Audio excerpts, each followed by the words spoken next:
Hey guys, Cam for 15 back it up with another video for you guys, and I'm back with another Kaiju number 8 episode review. As we get craziness, just craziness, back to back crazy. We have Hoshina versus this big gigantic red kaiju. Freaking these kaijus, these eagle-like hawk kaijus attacking the base. Freaking Kikoro having a damn freaking battle at. Oh my goodness, this show is so great. This show is so damn good, and I'm glad I'm talking about this on a weekly basis. But my goodness, let's get to this week's episode.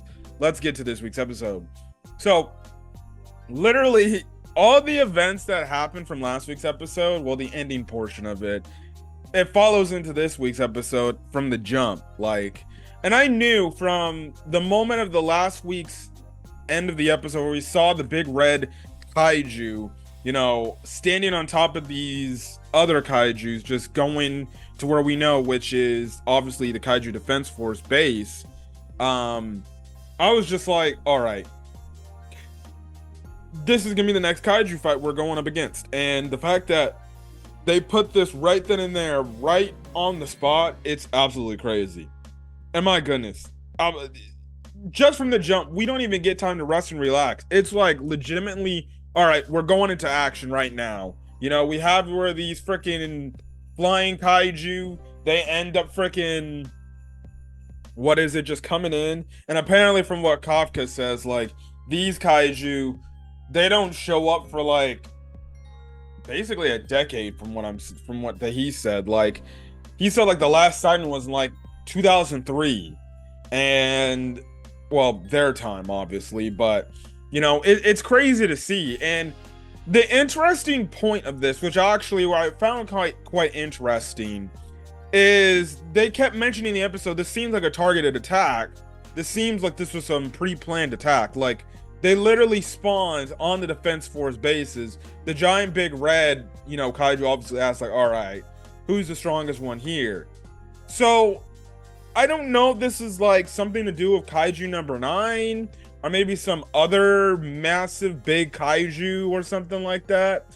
But it's very interesting, very weird that they just attack the Defense Force. Is there some kaiju god that knows okay, my freaking kaiju that I keep sending out or I keep creating freaking keep getting taken out by these Kaiju Defense Force?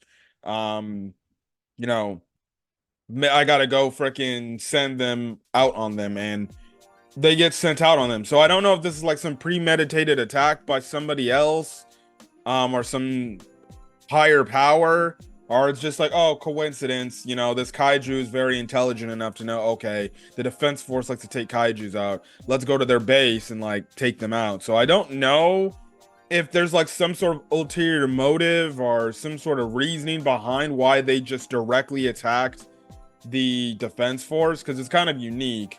And on top of it too, we later find out that, from what Kafka says, typically these eagle flying kaiju, they typically like to fight alone. They don't fight in packs, and we see in the episode they're working together as if they're a team and everything. So, and obviously the big red one, he controls them all too. So we don't know if this was just him because he wants to freaking, I guess, get stronger. He says he wants to get stronger when he's fighting Hoshina, and I guess test his limits. Again, we also don't know if this is some sort of human kaiju type of thing, but he can talk, which it blew everybody back. So there's a lot of freaking a lot of questions that obviously are presented in this episode that honestly I kind of hope we kind of get some question or answers for. I hope there's some sort of answer, or we get some sort of reason as to why they did this. It isn't just some one-off, so we can get this very impressive, super dope moment in the show. I'm not mad, but I'll be kind of disappointed. I'll be all right, this could have potentially led to something, but I'm guessing it didn't. But we'll see when the time comes, right? But basically, you just have it to where the gigantic red kaiju shows up alongside the other eagle kaijus.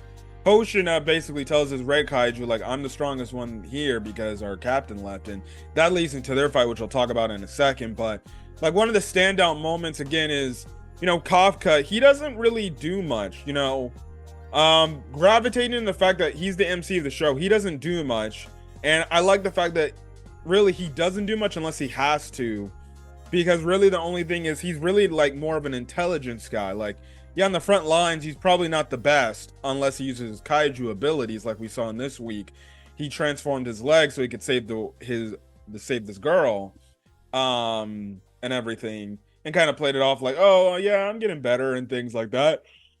Excuse me, sorry. But you just basically have it to where he's just basically the intelligence guys telling everybody, listen, this is their weak spot, this is what you can do to beat it, and you just give it to where other characters shine.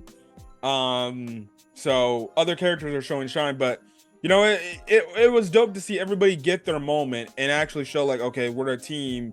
This is a team looking out for each other and everything. And next thing you know, you have Kikaru just come in with this gigantic battle axe, because what happens is Kafka ends up freaking telling them like, hey, you need to get behind them to basically target their weak spot.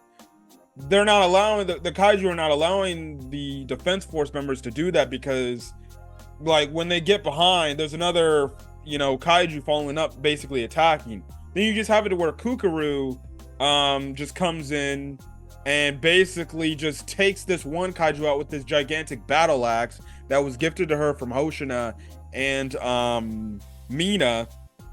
And basically they basically tell Kukuru like, or Kukuru, Kukuru, Kikuro. I keep pronouncing her name wrong.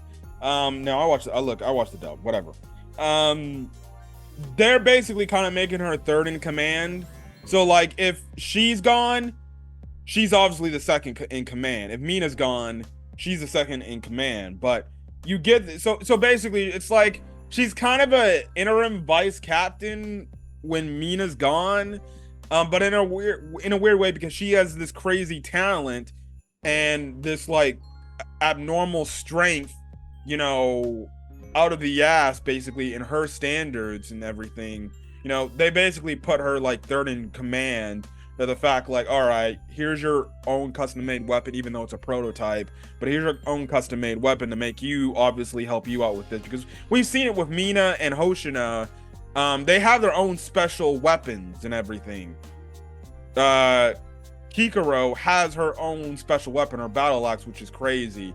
And she's a badass with it. She comes in and takes this one Kaiju out just straight to the gut. And I'm just like, my goodness. Listen, I like Mina a lot. But I can't lie, man. I might have to drop Mina for Kikuro, because Kikuro is becoming one of my favorite female characters in anime, period. And my god, she's got the strength, she's got the power, she's hot. You get the point. I'm starting to simp, damn it. I'm starting to simp for Kikuru. She just comes in and she just absolutely destroys these kaijus with ease.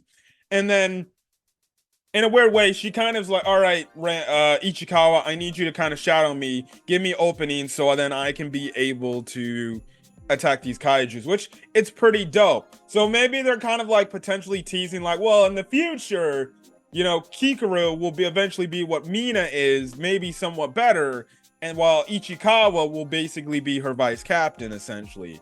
If they ever lead a defense force at some point in the future, which I think it makes sense, because they're out of the group, they're obviously the two talented ones. They're the two most talented ones out of the bunch, which is pretty dope. So you have them basically taking on those kaijus and helping out in that case, while everybody else is doing their part. And then you just have this fight of Hoshina versus the gigantic red kaiju who we don't know whose name is. And I'm sorry I'm yawning, my goodness. But that fight was crazy. The fact, like, at first, Hoshina gets caught off guard a bit, but he's still able to keep it in. He's fighting this guy, and their guys are going to blow. And it's crazy, the fact, because Hoshina's got to be like very careful, because Hoshina literally says in the episode, like, listen, if I get hit by one of this kaiju's attack, I'm dead, basically. And you just see like, okay, yeah, this guy's legit. He's crazy strong. He's maybe not as strong as Mina, but he seems very close to. And the crazy part is when he's attacking at this high speed with his blades and he gets his freaking suit to like max power, like my goodness. He's a literal unstoppable force. But again, this kaiju is like no joke himself. Like there's times he catches Hoshina off guard to the point like, all right, this dude is crazy. Like, and eventually Hoshina cuts him open, um, but doesn't get to the core fast enough, and this dude just turns into like this gigantic freaking kaiju red monster, and that's where we leave the episode end off. And it's crazy because I'm like, okay, we might not actually now see. Here's where I was going. He was having some trouble. I'm like, okay, we're actually gonna probably need to have Kafka come in and finish this guy off probably. Then you have it where Hoshina gets his lick back and he's starting to beat him and get him good, because at first like you get the red kaiju's like, all right, yeah, you're making predictable attacks, like I'll eventually counter that and find what pattern you attacking. And then eventually he gets shocked because like, wait a second, I didn't expect that, because eventually he ends up tricking him, and I'm like, okay, Hoshina's probably got this in the bag. And then when the core is there, I'm like, okay, probably game set match, gonna be over, it's gonna be a nice thing. We don't need Kafka's power. And then this guy turns into this big thing, and I'm just like, okay, yeah, we're gonna need Kafka, because I don't know how Hoshina is going to defeat this thing. So get a crazy moment at the end of the episode. He turns to like dang near a big gigantic kaiju, over 20 feet. So it's gonna be interesting to see where it's gonna go. It's gonna be interesting to see if this red kaiju is gonna get out of this unscathed too, because it's like you would think, all right, this guy's a badass. You hope he stays alive or maybe a future fight, but I could see it where he ends up getting killed next week by Kafka when he goes into his Kaiju number 8 form. But regardless, listen, this show was crazy good. The hype for next week's episode is at an all-time high, and this show was great, man. I need a season 2 confirmation on the spot. I need a season 2 confirmation on the spot for this show, because this show is goated. I'm really enjoying this show. But anyways, that's basically all I got to say here. If you guys like the video, leave a like, put in the comment section your thoughts. Hit that subscribe button if you want to get more Kaiju number 8 content or any other anime content I upload to the channel. Till then, guys, stay safe out there and have a great rest of your day, night, or when you check this video. Till then, guys, peace.